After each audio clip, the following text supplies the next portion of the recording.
যে নতুন অফিস ভবনের যে উদ্বোধন সহ মোট 18টি বিভিন্ন উন্নয়নমূলক প্রকল্পের যে উদ্বোধন এবং ভিত্তিপ্রস্তর স্থাপন ভার্চুয়ালিতে সিপাহীজলা ডিস্ট্রিক্টের, সেই উপলক্ষে আমাদের মাঝে উপস্থিত আছেন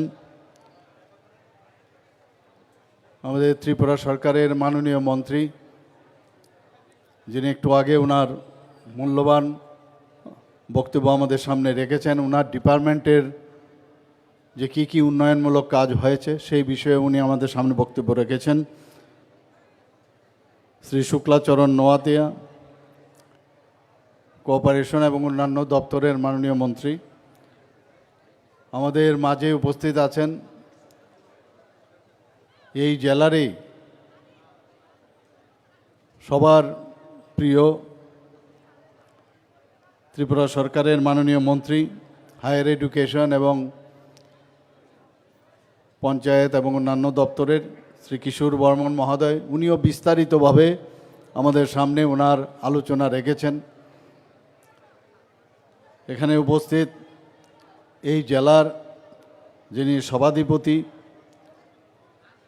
জেলা পরিষদের শ্রীমতী সুপ্রিয়া দাস দত্ত মহোদয়া, আমাদের মাঝে উপস্থিত আছেন বক্সনগর বিধানসভার মাননীয় বিধায়ক তোফাজ্জল হোসেন মহোদয়।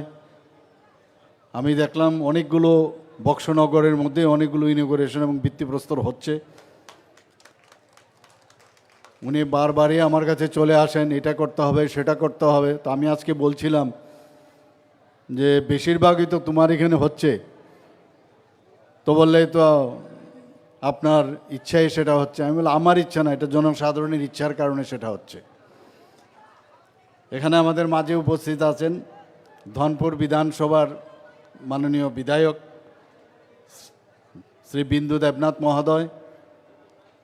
ভার্চুয়ালি আমাদের মাঝে উপস্থিত আছেন কমলাসাগরের মাননীয় বিধায়িকা শ্রীমতী অন্তরা সরকার দেব মহোদয়া।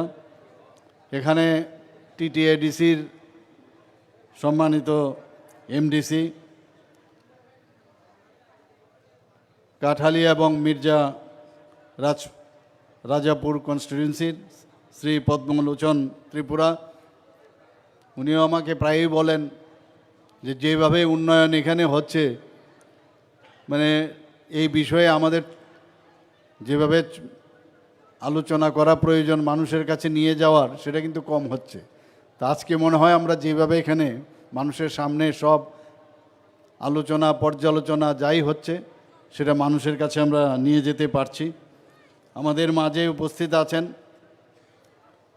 শ্রী সিদ্ধার্থ, শ্রী বললে ঠিক হবে, doctor Siddhartha Shiv Jaiswal, DM and collector Sepahijala. ওনাকে যখন এখানে পোস্টিংয়ের চিন্তাভাবনা আমরা করলাম, ওনাকে আমি বললাম ডেকে, যেমন একটা ডিস্ট্রিক্ট আপনাকে আমি দিচ্ছি, এই ডিস্ট্রিক্ট সম্পর্কে আমাদের অনেক খবর আছে, যেটা উনি ওনার সুন্দর ভাষায় নেগেটিভ যে মানসিকতার এখানে বছরের পর বছর 35 বছর ধরে এই সিপাহীজলা সম্পর্কে ছিল, সেই মানসিকতার থেকে আপনাকে কিন্তু সেই দায়িত্ব আপনার নিতে হবে, সেটা পজিটিভ ওয়েতে এই যে আমাদের সিপাহীজলা সেটাকে আপনাকে ভালো করতে হবে পজিটিভ ওয়েতে।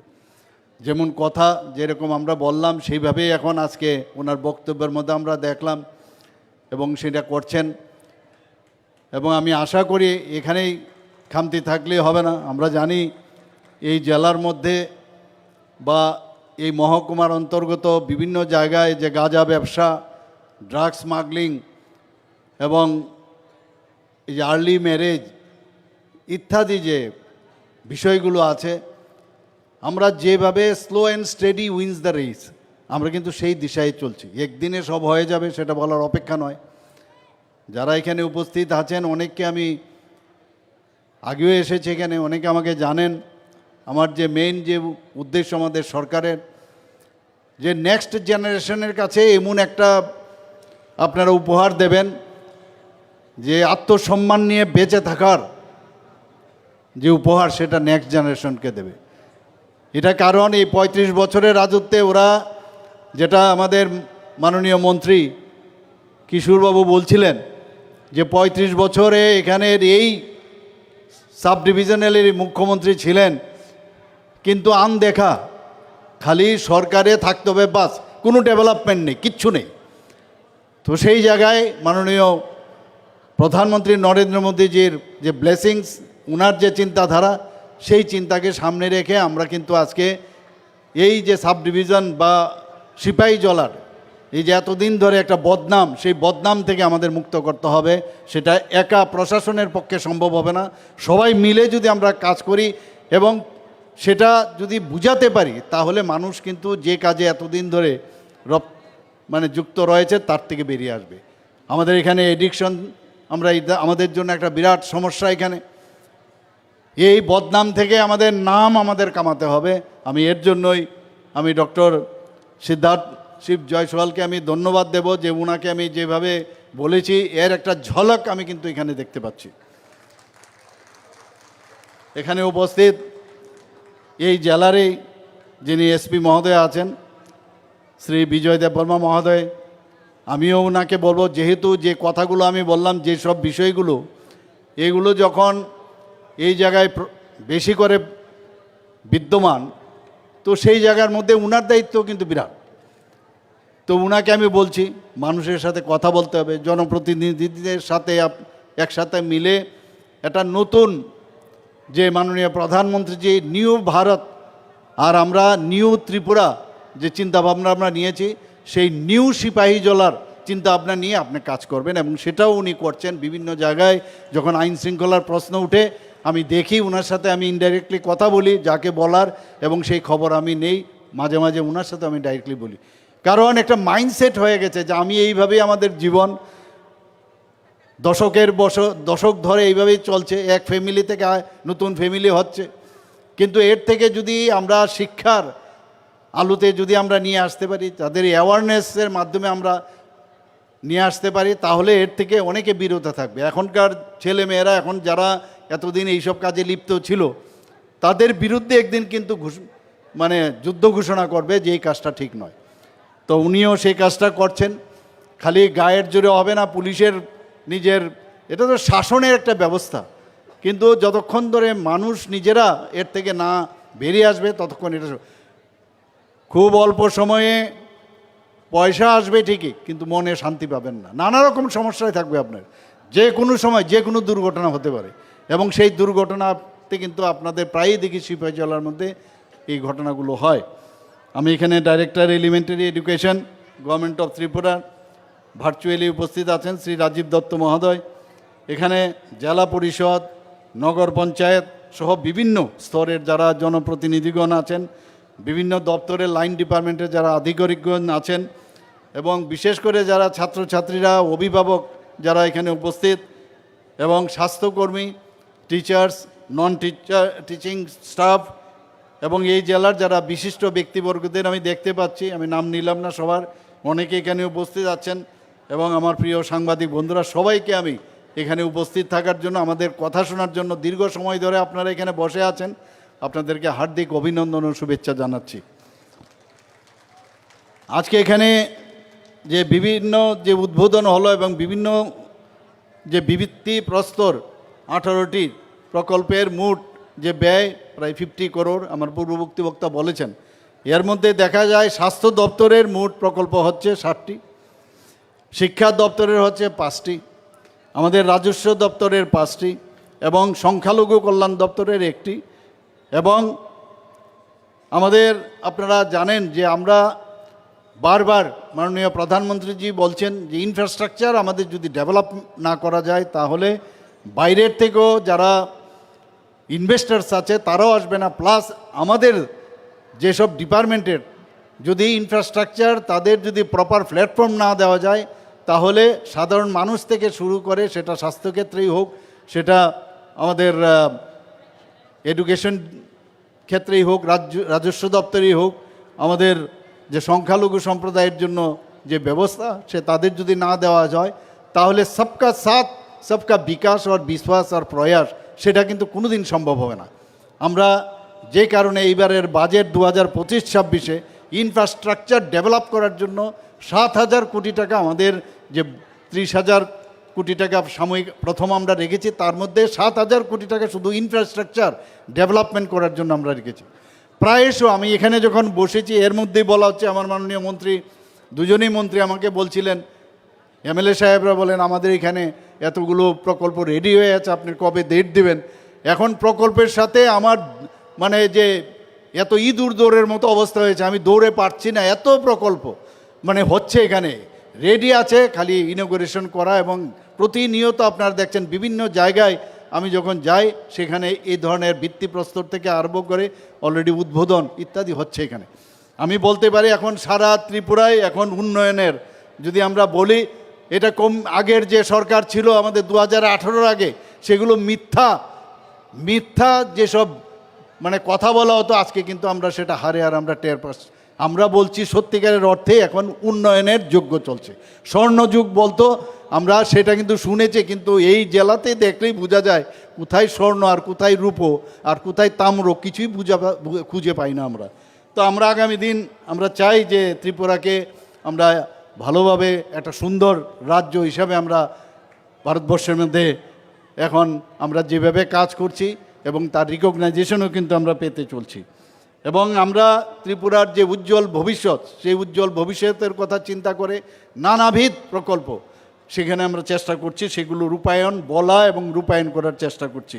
আপনারা জানেন যে আমাদের রাজ্য যে ঠিকভাবে চলছে তার কয়েকটা প্যারামিটার যদি আপনাদের সামনে রাখি তাতেই বুঝতে পারবেন। আজকে নর্থ ইস্টার্ন জোনের মধ্যে জিএসডিপির ক্ষেত্রে যদি আমি দেখি, আমি সব জায়গায় কথাগুলো বলি, সেখানে জিএসডিপির অর্থ কী? অর্থনৈতিকভাবে আমাদের এখানে আমাদের ত্রিপুরা রাজ্যের ভালো অবস্থান হয়েছে বলেই সেটা সম্ভব। নর্থ ইস্টার্ন জোনের মধ্যে আমরা এখন ত্রিপুরা সেকেন্ড হাইয়েস্ট, আমরা সেকেন্ড বেস্ট এখন আমাদের। পার ক্যাপিটা ইনকাম যদি আমরা বলি, নর্থ ইস্টার্নের জোনের মধ্যে আমরা সেকেন্ড হাইয়েস্ট। আজকে ল অ্যান্ড অর্ডারের কথা যদি বলা হয়, হচ্ছে অনেক জায়গায় বিভিন্ন সমস্যা, এবং এটা একটা মানে নেইবার্স এনভি। আপনি ভালোভাবে থাকলে অনেকের, আপনার যে প্রতিবেশী, অনেকের সহ্য হয় না। তো এই যে সরকার এত সুন্দরভাবে চলছে, তো চেষ্টা করে নানাভাবে এখানে কিভাবে আইন শৃঙ্খলার অবনতি করা যায়, অনেকে অনেক চেষ্টা করছে। কিন্তু আমি বারবার বলছি, আমরা একটা নতুন ত্রিপুরা, নিউ ত্রিপুরা আমরা তৈরি করতে চাই। আমাদের এই যে রাজ্য, সেখানে জাতি জনজাতি এবং মিশ্র বসতি আমাদের এই রাজ্য, মণিপুরি, আমাদের সংখ্যালঘু সম্প্রদায়, আমরা সবাই মিলে যে এক সবকা সাথ সবকা বিকাশ আর বিশ্বাস যে মাননীয় প্রধানমন্ত্রীজি বলছেন, সেটা সবার উন্নয়ন যদি না হয়, আর্থসামাজিক উন্নয়ন যদি না হয় সেটা, এবং প্রতিটা ব্লকের যদি ডেভেলপমেন্ট না হয়, প্রতিটা পাড়ার উন্নয়ন যদি না হয়, প্রতিটা ঘরে ঘরে যদি উন্নয়ন না হয়, সেটা কোনো দিনই সম্ভব হবে না। কিন্তু আমরা যেভাবে এখন কাজ করছি, যে আমি ডাটাগুলো বলছি, এতে প্রমাণ করে আমরা উই আর ইন প্রপার, মানে আমরা কারেক্ট রাস্তা, ঠিক রাস্তায় আমরা চলছি। মাননীয় প্রধানমন্ত্রীজির যে আমরা দেখেছি যে দিল্লিতে কিছুদিন আগে আমি গিয়েছিলাম, সেখানেও আজকে ত্রিপুরা রাজ্যে যারা নিবেশ করবে তারাও দেখেছে যে ত্রিপুরা এত সুন্দর একটা জায়গা হয়েছে এখন। আগে এখানে মানুষই আসতো না। তো এখানে আমাদের নর্থ ইস্টার্ন জোনে একটা ওইখানে বিজনেস সামিট হয়েছিল।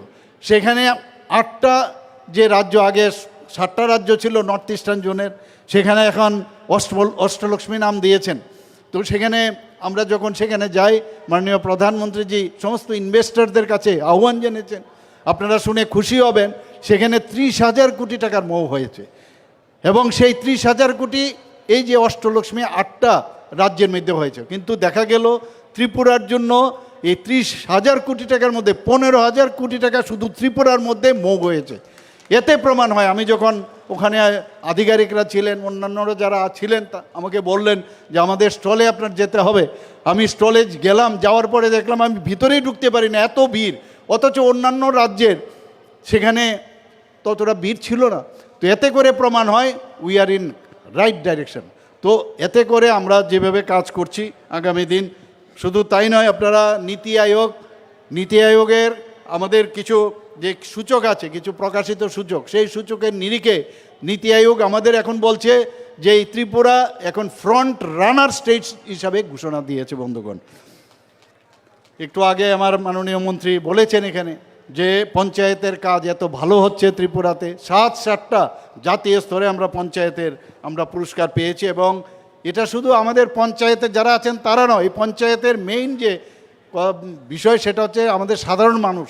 এখানে আমার পূর্ববর্তী বক্তা বলেছেন আমার সরকার, এই যে পোর্টাল আমরা বের করেছি, এই আমার সরকার, আমি যখন দিল্লিতে সমস্ত মুখ্যমন্ত্রীদের যে সম্মেলন হয় সে মানে চিফ মিনিস্টার কনক্লেভ, সেখানে আমাকে আমাদের চারজনকে মাননীয় প্রধানমন্ত্রী সিলেক্ট করেছেন আমার সরকারের, আমি সেটা দিয়েছিলাম। এবং সেখানে আমার সেটা বলতে হয়েছে আমার সরকারের অর্থটা কী। আমার সরকার আমরা যখন শুরু করি, এবং আমার যদ্দূর মনে হচ্ছে মাননীয় প্রধানমন্ত্রীজির জন্মদিনকে সামনে রেখেই সেটা আমরা শুরু করেছিলাম। এবং সেখানে আমরা বলেছি যে যখন আমাদের যারা এই যে ওয়াকিং যারা ভিলেজ সমস্ত যারা ওইখানে পঞ্চায়েতের যারা আছেন, প্রতি বৃহস্পতিবার, এখন হয়তো বা সময়টা চেঞ্জ হয়েছে, প্রতি সপ্তাহে একবার করে বেরোয়, সেখানে কোনো রাস্তা খারাপ, কোথাও ইলেকট্রিসিটি নেই, বাল্ব খারাপ, কোথাও ড্রেন খারাপ, ফটো তুলে সেটাকে এই যে পোর্টাল আছে সেই পোর্টালের মধ্যে সেটাকে মানে লোড করা। তো সেই তারপরে 3 দিনের মধ্যে যদি এই আধিকারিকদের মাধ্যমে সাব ডিভিশনাল লেভেলে যদি সেটা ঠিক না হয়, তাহলে সেটা আমাদের ডিস্ট্রিক্টে আসবে। ডিস্ট্রিক্টে যদি স্পেসিফিক টাইমে যদি না হয়, তাহলে মুখ্যমন্ত্রী এবং মুখ্য সচিবের গোচরে আসবে। দেখা গেল এত ভালো রেজাল্ট আসছে সমস্ত জায়গার মধ্যে। আমি এখানে জানি না, অনেকে আরও আমাদের এই বিষয়ে, আমার সরকারের বিষয়ে আলোচনা দরকার। এবং আমার সরকার এই যে নামটা দিলাম, মাননীয় মুখ্যমন্ত্রী এবং অন্যান্য যারা এখানে মন্ত্রীরা ছিলেন, চিফ মিনিস্টাররা ছিলেন, বলছিলেন আমার সরকার। তো আমি বললাম এটা বাঙালি, যেহেতু আমরা বাংলাতে এখানে বেশি কথা বলি, এর জন্য মেরি সরকার, মানে তার মেরি সরকার না দিয়ে আমার সরকার আমরা দিয়েছি। অর্থাৎ মানুষ যাতে এটা ফিল করে যে আমার সরকার মানে আমাদের সরকার, এই যে বিষয়টা, এর জন্য এই নামটা আমরা দিয়েছি বন্ধু। সিএম হেল্পলাইন চালু আছে, আপনারা প্রায়শ আমি খবর নেই যে সিএম হেল্পলাইনে কত পার্সেন্টেজ যারা বিভিন্ন বিষয়ে যখন ফোন করে সেটা, এবং কত মিনিটের মধ্যে সেটার রেজাল্ট ওরিয়েন্টেড হয়েছে, সেই বিষয়ে আমরা কাজ করছি। আমরা মুখ্যমন্ত্রী সমাবেশ প্রতি সপ্তাহে আমি ত্রিপুরাতে যদি থাকি, সারা ত্রিপুরার বহু লোক আমার কাছে আছে, বিশেষ করে স্বাস্থ্যের বিষয়ে আসে, তাদেরকে আমরা চেষ্টা করি, আধিকারিকরাও বসে থাকেন। এবং এটা কিন্তু ওই যে জনতার দরবার না, আমরা মুখ্যমন্ত্রী সমাবেশও নাম দিয়ে সেটা শুরু করেছি, এবং এত সাকসেস হয়েছে, এবং প্রতিনিয়ত মানুষ আসছে। এবং তাদেরকে যাতে এই সরকার, আমি সব সময় বলি, আগের সরকার ছিল যে যত বেশি প্রবলেম ক্রিয়েট করে সরকারে থাকা, আর আমরা চাই প্রবলেম সলভ করে যতদিন আমরা থাকতে পারি সরকারে। This is the difference between previous সরকার আর আমরা সরকার। এই মুখ্যমন্ত্রী সমাবেশের মাধ্যমে আমরা অনেক প্রবলেম আমরা সলভ করতে পারি, এবং সেটা আমরা আরও বেশি যাতে ডিস্ট্রিক্ট লেভেলেও নেওয়া যায় সেই চিন্তাভাবনা আমরা করছি। বন্ধুগণ, আমি আপনাদের জ্ঞাতার্থে আমি জানাচ্ছি, আমরা নিউজ পেপারে প্রতিনিয়ত নানা রকম যে খবর আসে, খবরাখবর উঠে। আমি জানি না অন্যান্য প্রদেশে এখন পর্যন্ত এটা শুরু হয়েছে কিনা। আমরা প্রতি ফোর্টনাইটলি 14 দিন বাদে বাদে সেক্রেটারিয়েটে বসি, আমরা সমস্ত স্টেট লেভেলের যারা সেক্রেটারিরা আছেন, প্রিন্সিপাল সেক্রেটারি আছেন, তাদের সাথে, যেহেতু এখন আমাদের প্রযুক্তির যুগ, ভার্চুয়ালি সমস্ত ডিএম এবং এসপি মহোদয় এবং ওই ডিস্ট্রিক্টের এবং সাব ডিভিশনাল যারা আছেন সেখানে উপস্থিত থাকেন, তাদের কাছে আগে আমরা পাঠিয়ে দিই এই নিউজগুলো উঠেছে তার বিষয়ে আপনারা জানান। তো ওরা আগের থেকে রেডি থাকে, এবং যদি ভুল হয়ে থাকে তাহলে তারা যদি কোনো পত্রিকায় ভুল সংবাদ তারা পরিবেশন করে থাকে, সাথে সাথে আপনারা তার প্রতিবাদ পাঠিয়েছেন কিনা। তো এই যে বিষয় আছে বা কোথাও হয়েছে সত্যি কেন হলো, এই যে একটা ভাইব্রেন্ট সরকারের যে প্রয়োজন, এখানে ডিস্ট্রিক্ট ম্যাজিস্ট্রেট সাহেব এখানে আছেন, সিপাহীজলার এসপি মহোদয় আছেন, ওনাদেরকে প্রায়শ আমি জিজ্ঞেস করি, তো ইচ্ছে করলে আপনার যে একটা সরকারকে কীভাবে চালাতে হয়, এই ধরনের আমরা প্রকল্প বা এই ধরনের আইডিয়া আমরা নিয়েছি, এবং সেইভাবে আমাদের সরকার কাজ করছে। আপনারা জানেন যে ত্রিপুরাই একমাত্র রাজ্য যেখানে ক্যাবিনেট থেকে শুরু করে ত্রিস্তরীয় পঞ্চায়েত, স্টেট, আমাদের বিভিন্ন ডিপার্টমেন্ট, ডিস্ট্রিক্ট, সাব ডিভিশনাল এবং ত্রিস্তর পঞ্চায়েত পর্যন্ত ক্যাবিনেট হয়েছে। আগে কাগজপত্র নিয়ে আমরা যেতাম আমরা ক্যাবিনেটে, এখন আমাদের সমস্ত মিনিস্টাররা এখন কিন্তু কাগজপত্র নিয়ে যেতে হয় না, সেখানে সমস্ত অফিস হয়ে গেছে, আমাদের কম্পিউটারের মাধ্যমে সব যে কার্যক্রম সেখানে হয়।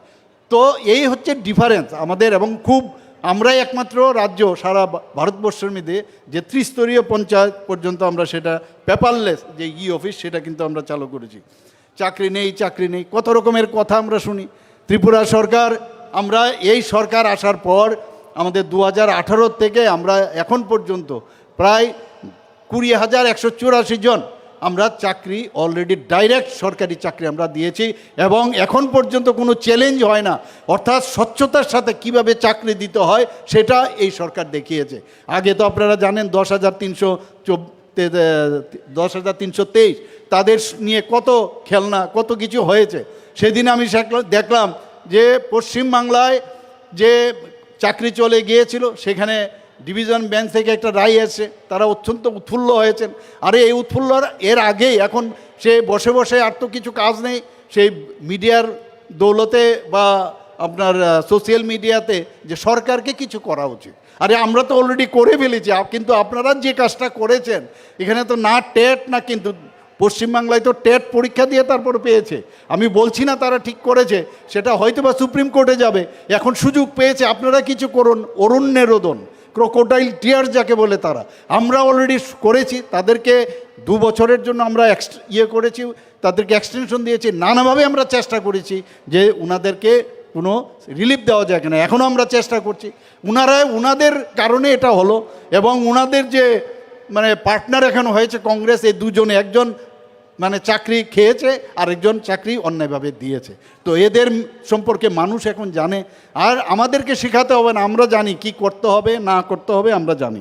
এখানে আমাদের যে এই গোমতী জেলা, ধলাই জেলার Ganganagar block prime ministers award for excellence in public administration 2024 সেটা আমরা পেয়েছি। অর্থাৎ প্রপারলি একটা অ্যাডমিনিস্ট্রেশন কীভাবে চালাতে হয়, ডিস্ট্রিক্টে হোক ব্লক হোক, সেগুলো কিন্তু এখন আমরা দেখতে পাচ্ছি ন্যাশনাল লেভেলে আমাদের স্বীকৃতি আসছে। আমাদের গোমতী জেলা সেখানে হোলিস্টিক ডেভেলপমেন্ট অফ ডিস্ট্রিক্টস ক্যাটাগরিতে, এবং ধলাই জেলার গঙ্গানগর ব্লক এক্সপ্রেশন ব্লক ক্যাটাগরিতে পুরস্কার পেয়েছে। এগুলো এই কারণে বলছি, একের পর এক আমাদের যেভাবে কাজ করছে আমাদের সরকার। আমরা শুধু মাননীয় প্রধানমন্ত্রী যে বারবার বলছেন যে আত্মনির্ভর ভারতের কথা উনি বারবার বলছেন, সেটা কথাই নয়, কাজের মাধ্যমে সেলফ রিলায়েন্ট আমাদের হতে হবে। 140 কোটি ভারতবাসীর যেন নিজের পায়ে নিজে দাঁড়াতে পারে, সেই চিন্তাধারা মাননীয় প্রধানমন্ত্রীজির যে আহ্বান, আমরাও সেই দিকে কাজ করছি। আপনারা জানেন যে ত্রিপুরাতে যারা আমাদের গ্রামীণ মহিলারা আছেন, তাদেরকে আমরা বিশেষভাবে তাদের আর্থসামাজিক যাতে উন্নয়ন হয় সেই কাজটা করছি। আগে মাত্র 4,000, 2018 আগে 4 থেকে 4,500-এর মতো এসএইচজি গ্রুপ ছিল। এখন কত হয়েছে? প্রায় 54,000-এর উপরে এসএইচজি গ্রুপ হয়েছে। শুধু তাই নয়, তাতে করে প্রায় 4,76,000 মহিলা এর সাথে যুক্ত হয়েছে। এবং মাননীয় প্রধানমন্ত্রীজি লাখপতি দিদির যে চিন্তাভাবনা উনি ছিলেন, ত্রিপুরাতে আমাদের টার্গেট রয়েছে যে 1,14,000 যে লাখপতি দিদি গড়ার, সেখানে আমরা প্রায় 1,08,281 জন লাখপতি দিদি আমরা বানিয়ে তৈরি করেছি। এবং সেটা যদি আমরা পার্সেন্টেজের দিক দিয়ে দেখি তাহলে 95% আমরা সেই জায়গাটা আমরা চলে এসেছি। বন্ধুগণ, এখানে যেহেতু আজকে শিক্ষারও বিষয়ে অনেকগুলো আমরা ইনোগ্রেশন এবং ভিত্তিপ্রস্তর আমরা করেছি, আমরা জানি যে শিক্ষা ছাড়া আমরা কোনো দিনই একটা জাতি সামনের দিকে এগিয়ে যেতে পারবে না। এবং আমরা জনজাতি এলাকার মধ্যে আমরা দেখেছেন যেটা এখানে প্রায় ইএমআরএস অর্থাৎ যে ওখানে মানে রেসিডেন্সিয়াল মডেল রেসিডেন্সিয়াল স্কুল সেখানে তৈরি করা অলরেডি আমাদের 2018 আগে মাত্র 4টা ইএমআরএস ছিল এখানে, Eklavya residential model residential school. আর আজকে আমাদের এখানে আমাদের সরকার আসার পর টোটাল 21টার মতো ইএমআরএস এখন জনজাতি এলাকায় হচ্ছে। এবং শুধু তাই নয়, সেখানে অলরেডি আমাদের 6টা চালু হয়ে গেছে, আরও 6টা সামনের বছরে সেটা চালু হবে, বাকিগুলো সেখানে শুরু। আমি নিজেও অনেক জায়গায় গেছি, এত সুন্দরভাবে এবং ভারতের যে তার যে বৈশিষ্ট্য ভারতীয়তা রেখে সেই স্কুলগুলো হচ্ছে। বাইরের থেকে টিচাররা আসছেন, এত সুন্দর পড়াশোনা হচ্ছে যাতে জনজাতিদের পড়াশোনা ঠিকভাবে করতে পারে, সেই কাজটা এখানে করছেন। শুধু তাই নয়, এবার আমি দিল্লিতে গিয়েছি, তার কিছু ক্রাইটেরিয়া আছে যে 20,000 মিনিমাম জনজাতি থাকতে হবে সেখানে, এবং টোটাল পপুলেশনের 50% আমাদের জনজাতি থাকতে হবে। তা আমি গিয়ে কিছু 1-2 জায়গার মধ্যে আমি বলেছি যদি রিল্যাক্সেশন করা যায় আরও 15টা যাতে ইএমআরএস হয়, তার জন্য আমি দাবি জানিয়ে এসেছি এখানে। বন্ধুগণ, অন্ধকার থেকে আলোর দিকে যদি আমাদের যেতে হয়, শিক্ষা ছাড়া কোনো দিন সম্ভব নয়। মাননীয় প্রধানমন্ত্রীজি বারবার বলছেন আগামী দিনে যারা ইউথ যারা আছেন তাদের কাছেই আমাদের এই ভবিষ্যৎ, এবং সেই ভবিষ্যতের জন্য আমরা তো তৈরি করতে হবে। আমরা জনপ্রতিনিধি, আমাদের অ্যাকাউন্টেবিলিটি আছে, তাদের জন্য যদি আমরা সমস্ত আজকে এখানে যেভাবে আমরা বিল্ডিংগুলো দেখলাম একের পর এক, এখানে সাব ডিভিশনাল অফিস থেকে শুরু করে বিভিন্ন স্কুলের বা অন্যান্য ইনফ্রাস্ট্রাকচার এত সুন্দরভাবে হয়েছে। আমি খালি নজর দিয়ে আমরা তো কাজ দিচ্ছি, কিন্তু কোনো অবস্থায় সে কাজে যেন ব্যাঘাত না ঘটে। আমি ডিস্ট্রিক্ট ম্যাজিস্ট্রেটকে আমি বলেছি, আমি এসপি মহোদয়কে বলেছি, কোনো জায়গায় এটাও একটা মানে বহুদিন ধরে এই যে কমিউনিস্টদের আমল থেকে যে একটা স্বভাব হয়ে গেছে যে কোনো জায়গায় কাজ দিলে তার প্রতি একটা যে নানা রকম বাধা সৃষ্টি করে, সেখানে একটা মানে রোজগারের একটা ব্যবস্থা। আমি বললাম এইগুলোকে কাউকে ছাড়া হবে না, হয়তো বা সময় লাগবে, কিন্তু আস্তে আস্তে করে সেটাও কিন্তু আমরা সমাপ্ত করব। সেই কথাগুলো আমি প্রায় সময় বলি। বন্ধুগণ, আমরা ইকুইটি উইথ এক্সিলেন্স, যেটা মাননীয় প্রধানমন্ত্রীজি যে জাতীয় শিক্ষানীতি 2020-তে সেটা নিয়েছেন, এবং সেই হিসাবে আমরাও তার মার্গদর্শনে chief minister scholarship for achievers towards higher learning, যার সংক্ষিপ্ত নাম CM-7, সেই প্রকল্প আমরা শুরু করেছি 2024-এ। আমরা জানি যে বহু ছেলে মেয়েরা আছেন যারা পয়সার কারণে পড়াশোনা করতে ব্যাঘাত ঘটে, তো এর জন্য এই CM-7 প্রকল্প আমরা শুরু করি।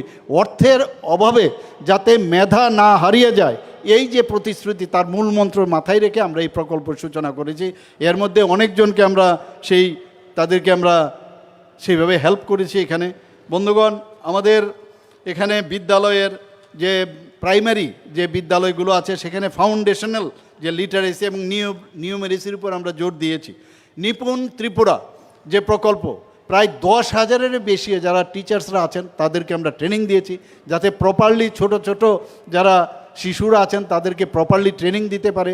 সব জায়গায় একরকমভাবে ট্রেনিং দিলে হবে না তাদের জন্য, এবং শিশুদের মধ্যে যে আনন্দমুখর যে পরিবেশ, তাদের মধ্যে যাতে প্রেশার দিয়ে তাদের পড়াশোনা না করানো হয়, তার জন্য এই ট্রেনিংয়ের ব্যবস্থা আমরা করেছি। এখন পর্যন্ত নিপুণ ত্রিপুরা প্রকল্পে প্রায় 4,260টি বিদ্যালয়ে নিপুণ কর্নারও আমরা তৈরি করেছি। একটা মানে শ্রেণীকক্ষের মধ্যে বিভিন্ন খেলার সামগ্রী নিজেদের তৈরি, সেই নিপুণ কর্নার যে কোনো দেখলেই মনে হবে যে না এটার খেলার মানে ছলে তাকে পড়াশোনা করানো, সেই কাজটা আমরা করছি। প্রথম শ্রেণীতে যারা ভর্তি হয়, আগে তো এগুলো আমরা জীবনে আমরা শুনতেও পাইনি, আমরা সেভাবে চিন্তাও করিনি। আগে যারা সরকার চালিয়েছে তারাও এদের চিন্তা ছিল না যে 9 সপ্তাহ মেয়াদি 9 উইকস সেখানে বিদ্যা সেতু মডিউল আমরা তৈরি করেছি, যাতে করে প্রথম শ্রেণীতে যারা ছেলে মেয়েরা আসবেন তাদের যে অ্যাক্লামেটাইজেশন, অর্থাৎ শ্রেণীতে যখন ঢুকবে, কারণ প্রথম স্কুলে ঢুকছে, আপনারা এখানে সবাই আছেন যারা বড়রা, স্কুলে আপনারা চিন্তা করুন নিজেদেরকে, যখন ফার্স্ট ক্লাসে আমরা যাই আমাদের মধ্যে একটা ভয়ভীতি থাকে, এটা কি জানি, স্কুল জানি কি, ক্লাস জানি কি। তো এর মধ্যে যে অ্যাক্লামেটাইজ করা যে 9 সপ্তাহ ধরে, সেই ব্যবস্থাটা আমরা করেছি। এর জন্য কেন্দ্রীয় যে শিক্ষামন্ত্রক আমাদের ভূয়সী প্রশংসা করেছে এই ধরনের ইনোভেটিভ আইডিয়ার জন্য। অঙ্গনওয়াড়ি কেন্দ্রের যারা ছোট ছেলে মেয়েরা আছেন তাদের জন্য মিশন মুকুল যে কর্মসূচি, সেটা আমরা চালু করেছি। আরেকটা যেটা ফার্স্ট ক্লাস 1 থেকে ক্লাস 8 পর্যন্ত সহর্ষ একটা আমরা কার্যক্রম আমরা চালু করেছি। সহর্ষের মাধ্যমে অনেক ছেলে মেয়েরা, কারণ এই যে বাচ্চারা জন্মগ্রহণ করে এক একজন এক একটা গুণ নিয়ে কিন্তু জন্মগ্রহণ করে।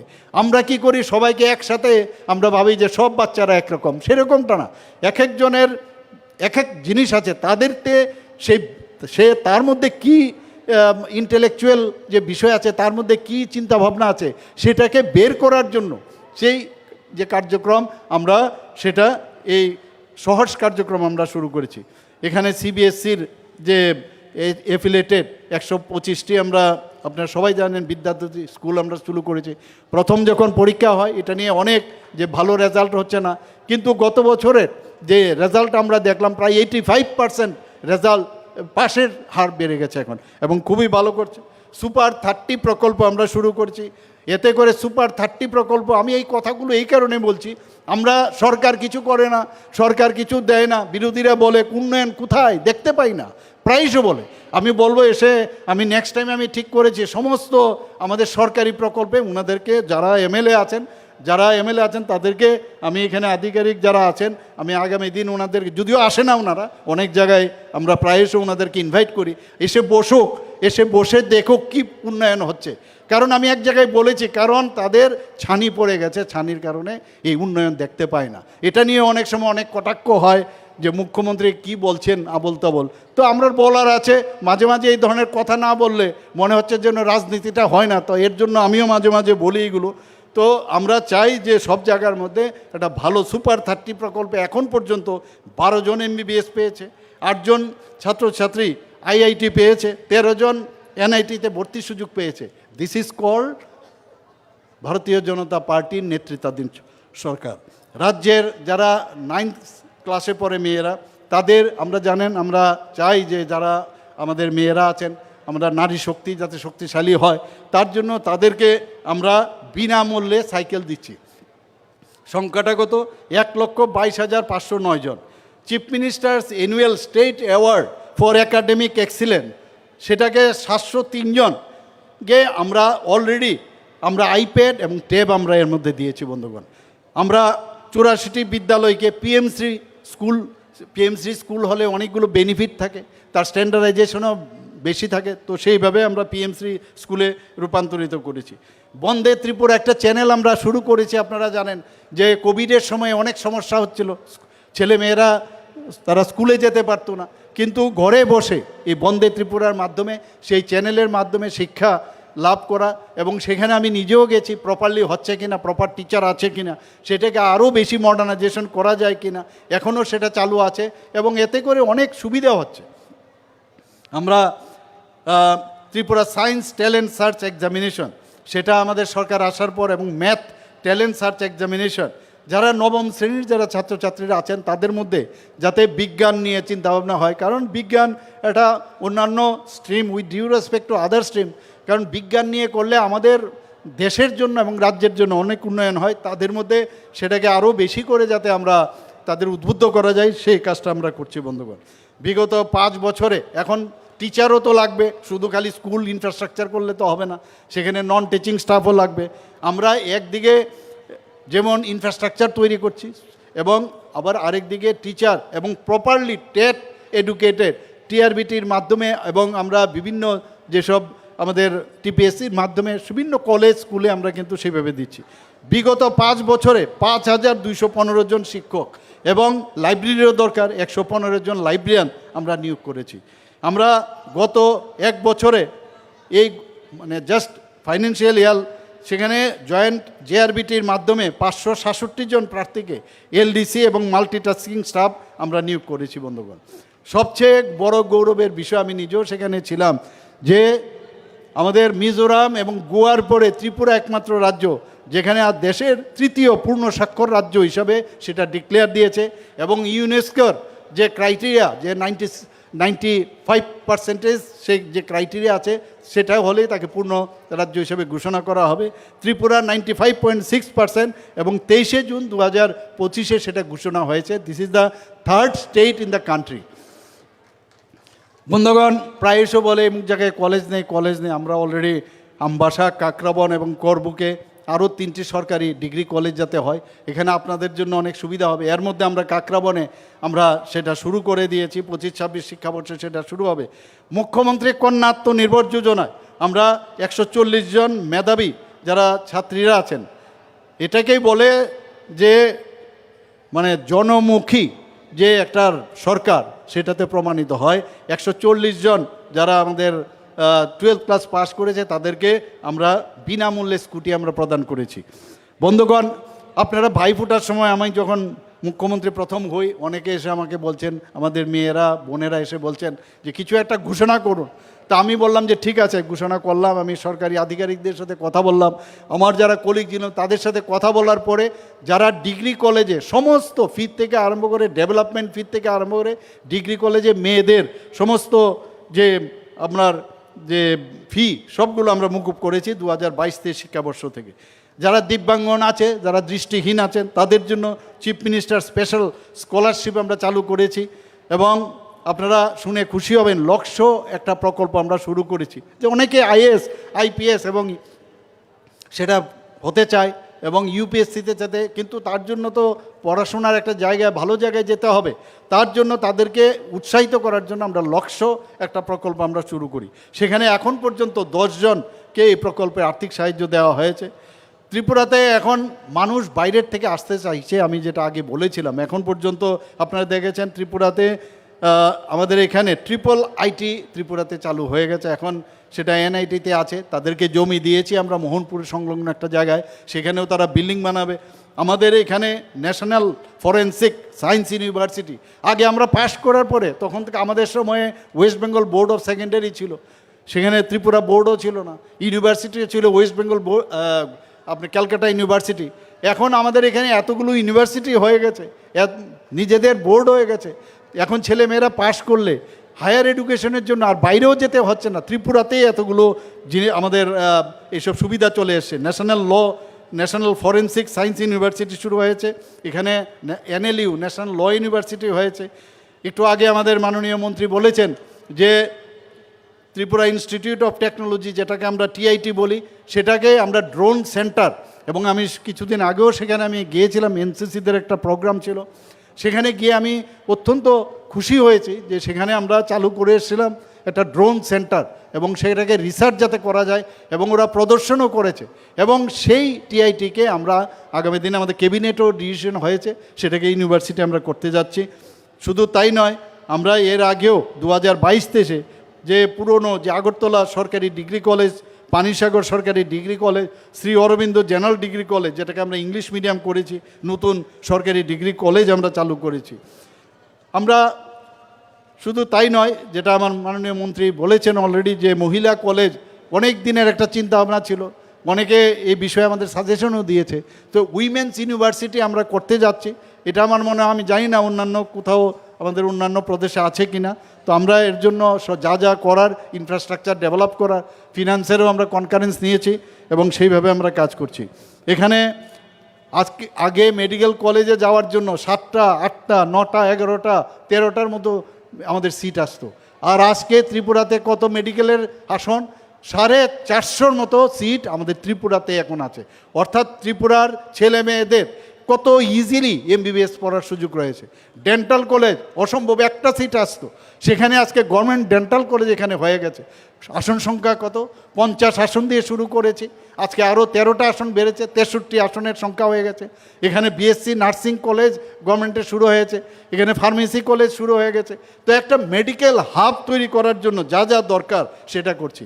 এখানে আপনারা সবাই জানেন যে আরও ইউনিভার্সিটি, মাননীয় আমাদের যে উচ্চ শিক্ষার যিনি মন্ত্রী আছেন, ওনার কাছে অনেকগুলো মানে আরও বেশি যাতে এখানে ইউনিভার্সিটি হয় তার জন্য ফাইল পড়ে আছে, সেগুলো হচ্ছে ধাম্মাদীপা ইন্টারন্যাশনাল বুদ্ধিস্ট ইউনিভার্সিটি চালু হয়েছে, techno India university, Aryabhatta international university, Mata Tripura সুন্দরী ওপেন ইউনিভার্সিটি, সেগুলো শুরু হয়েছে, ইকফা ইউনিভার্সিটি।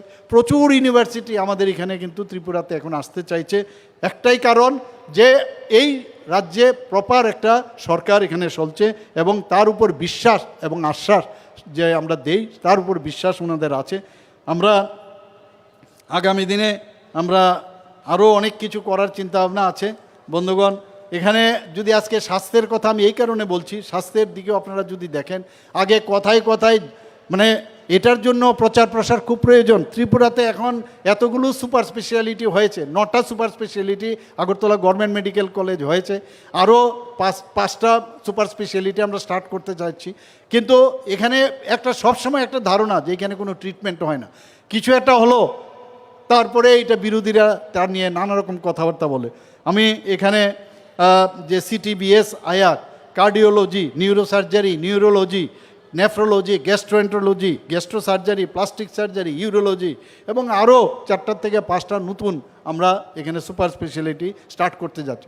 শুধু তাই নয়, আমরা চাইছি যে শুধু আগরতলা গভর্নমেন্ট মেডিকেল কলেজ বা আমাদের আইজিএমকে শক্তিশালী করলে হবে না, যাতে ডিস্ট্রিক্টগুলো শক্তিশালী করা যায়, তার জন্য আমরা চেষ্টা করছি। অলরেডি অলমোস্ট 1-2টো যদি আমরা ডিস্ট্রিক্ট বাদ দিই, বাকি সব গোটায় এখানে আমাদের ট্রমা সেন্টার হয়ে গেছে, কার্ডিয়াক কেয়ার সেন্টার হয়েছে বহু জায়গায়, আরও যে বাকিগুলো আছে সেখানেও যাতে শক্তিশালী করা যায়। একটু আগে ডিএম সাহেব বলছিলেন যে ডাক্তার নিয়োগের বিষয়, সেখানেও আমরা ডাক্তার সমস্ত জেলায় জেলায় আমরা দেওয়ার চেষ্টা করছি, বিভিন্ন সাব ডিভিশন আমরা দেওয়া যাচ্ছে। আপনারা জানেন যে ত্রিপুরার মতো জায়গার মধ্যে কোনোদিন কিডনি ট্রান্সপ্লান্ট হবে কোনোদিন আমরা ভাবিনি, এবং কিডনি রোগের যে সমস্যা যার হয় এবং যার ফ্যামিলির সে বুঝতে পারে কী সমস্যা। এখন ত্রিপুরাতে পাঁচটা অলরেডি কিডনি ট্রান্সপ্লান্ট হয়েছে, যিনি দিয়েছেন উনিও সুস্থ আছেন, যিনি পেয়েছেন উনিও সুস্থ আছেন। এই যে আমাদের সিজা যে হসপিটাল যেটা মণিপুর থেকে এসেছেন, তাদের এত সুন্দর কাজের কারণে তাদেরকে আমরা জমি দিয়েছি, সেটা ভেটেরিনারি কলেজের কাছে। সেখানে ওনারাও প্রায় 800 কোটি টাকা পর্যায়ক্রমে সেখানে ওনারা বিনিয়োগ করবেন, এবং এই যে কাজের যে স্ট্যান্ডার্ডাইজেশন সেটা দেখেই কিন্তু ওনাদেরকে দেওয়া হয়েছে, এবং পর্যায়ক্রমে সেখানে বিভিন্ন সুপার স্পেশালিটি স্টার্ট করবে, এবং সেখানে যে ভবিষ্যতে ওনারা একটা মেডিকেল কলেজও ওনারা তৈরি করবেন। আমাদের এইমসের সাথে আমরা বসে থাকি না, যে আমাদের এত সুন্দর ইনফ্রাস্ট্রাকচার থাকা সত্ত্বেও, আমি বলছি না 100% আমরা সব কিছু ভালো করছি, কিন্তু একটা চেষ্টা আছে আমাদের, যে আমাদের মেডিকেল কলেজে এত সুন্দর ব্যবস্থা থাকে, ইনস্ট্রুমেন্ট আছে, আমাদের বায়োমেডিক্যাল এত কিছু ব্যবস্থা আছে, তাহলে কেন ভালো সুযোগ বা মানে পরিষেবা মানুষকে দেওয়া যাবে না?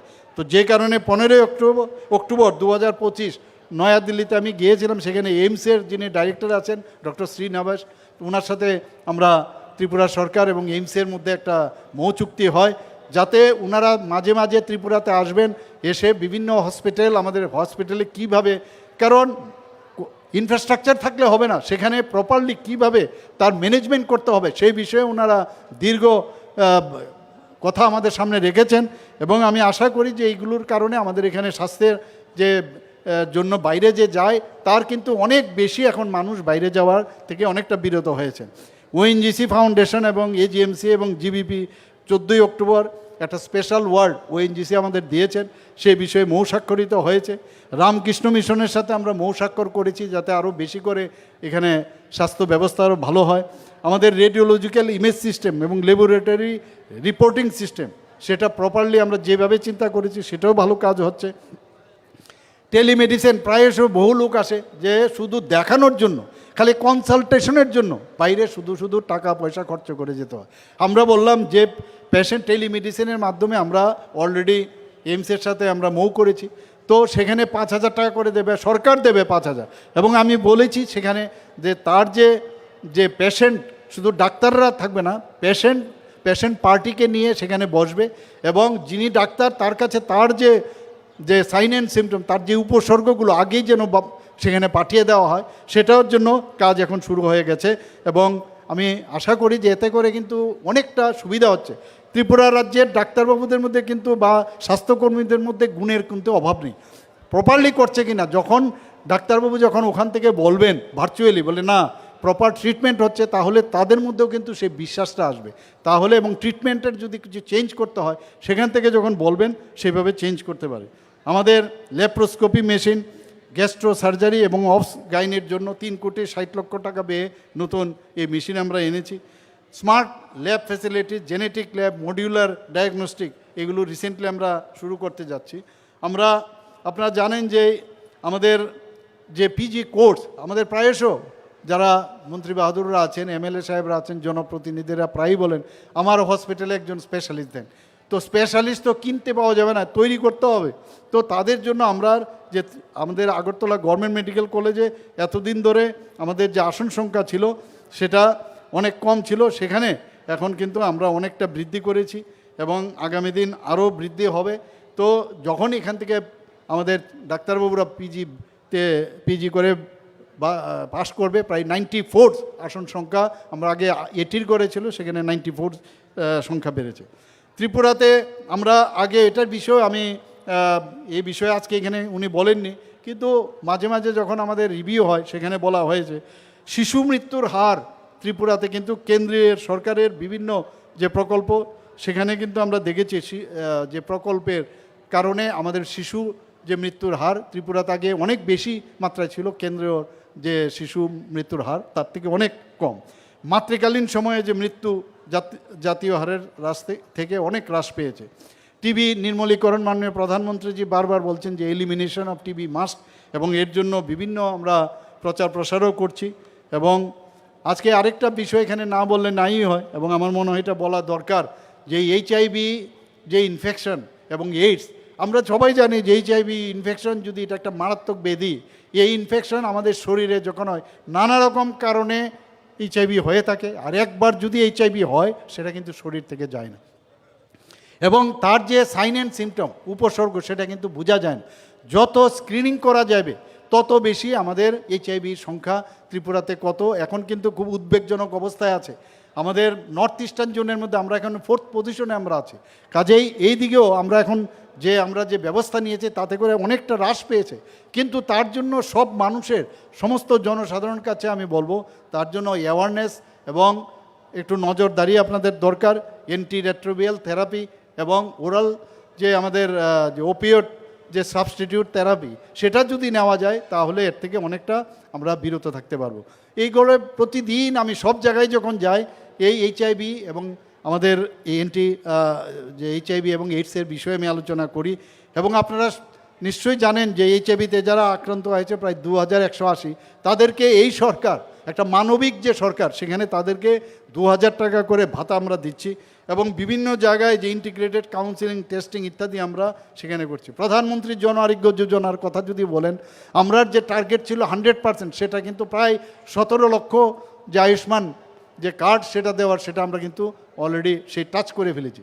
মুখ্যমন্ত্রীর জন আরোগ্য যোজনা সেটাও কিন্তু কাজ করছে এখানে, সেটাও আমরা প্রায় এই প্রধানমন্ত্রীর জন আরোগ্য যোজনায় এখন পর্যন্ত প্রায় 250 কোটি 47 টাকার যে দাবি সেটা আমরা নিষ্পত্তি করেছি। চিফ মিনিস্টার জন আরোগ্য যোজনা একই ধাঁচে আমরা শুরু করেছি, সেখানেও প্রায় 26 কোটি আমরা সেই দাবি আমরা নিষ্পত্তি করেছি। বন্ধুগণ, এখানে সংখ্যালঘু কল্যাণ মন্ত্রকের যিনি মাননীয় মন্ত্রী সেখানে বলেছেন যে বিষয়ে আজকে এখানে উদ্বোধন হলো, আমি ওই বিষয়ের উপরই কয়েকটা কথা বলার আপনাদের সামনে চেষ্টা করেছি। আপনারা জানেন যে পবিত্র হজ যাত্রা যাতে নির্বিঘ্নে সম্পন্ন হয় তার জন্য 42 জন তীর্থযাত্রী যাতে আর্থিকভাবে সহায়তা করার জন্য 55 লাখ এর জন্য ব্যয় হবে, সেই ব্যবস্থা আমাদের দপ্তর থেকে করা হয়েছে। আমাদের 2025-26 অর্থ বছরে যেখানে ওয়াকফ সম্পত্তির যে উন্নয়ন এবং তার সুরক্ষার জন্য প্রায় 1,20 লক্ষ টাকা ব্যয় করার পরিকল্পনা রয়েছে। সংখ্যালঘু যে গ্রামগুলো আছে সেখানে যাতে আরও বেশি উন্নয়ন করার জন্য 5 কোটি টাকা এবারের যে বাজেট সেখানে সেই বাজেটে সে বরাদ্দ রাখা হয়েছে। PM জেবিকে এই প্রকল্প নিয়ে মাননীয় মন্ত্রী বাহাদুর আমার সাথে কথা বলছিলেন যে প্রায় 20 কোটি টাকা এর জন্য বরাদ্দ হয়েছে। উনি আমাকে বলছেন যে এইগুলো প্রপারলি মনিটরিং করার প্রয়োজন এবং আমরা নিশ্চয়ই এর মধ্যে আমরা বসবো, সেখানে আমরা রিভিউ করব। সংখ্যালঘু যারা শিক্ষার্থীরা আছেন প্রি মেট্রিক পোস্ট মেট্রিক ছাত্র তাদের 9,35 লক্ষ টাকা বরাদ্দ করা হয়েছে। এভাবে একের পর এক আমরা বলছি যে সবাইকে নিয়ে আমাদের চলতে হবে। আমাদের এই রাজ্যে একটা নতুন ত্রিপুরা, আবার বলছি, এখানে জনজাতিদের মধ্যেও ভুল বুঝিয়ে আমরা দেখেছি, ওদেরকে নানাভাবে ভুল বুঝিয়ে এটা মানে ভোটের বাক্সে পরিণত করেছে। আমি যারা এখানে সংখ্যালঘু সম্প্রদায়ের আছেন তাদেরকেও আমি বলবো যে আমরা ভারতবর্ষে আমরা আছি, আমরা সবাই ভারতীয়, আমরা সবাই মিলে ভুল বুঝিয়ে অনেক কথা বলে আমরা সবাই মিলে একসাথে থাকবো সেই আশা রেখে আমি এখানে আবার আমাকে আসার জন্য নিমন্ত্রণ করার জন্য আমি ওনাদেরকে ধন্যবাদ দেব, আয়োজকদের, এবং সবাইকে হার্দিক অভিনন্দন জানিয়ে আমার কথা বলা শেষ করছি। নমস্কার, জয় হিন্দ, ভারত মাতা কি জয়। অনেক অনেক ধন্যবাদ মহাশয় আপনার এই মূল্যবান বক্তব্যের জন্য। আমাদের দর্শক আসনে যারা রয়েছেন তাদের সকলের অবগতির জন্য জানিয়ে দিতে চাই আমাদের অনুষ্ঠানের একেবারে শেষ পর্ব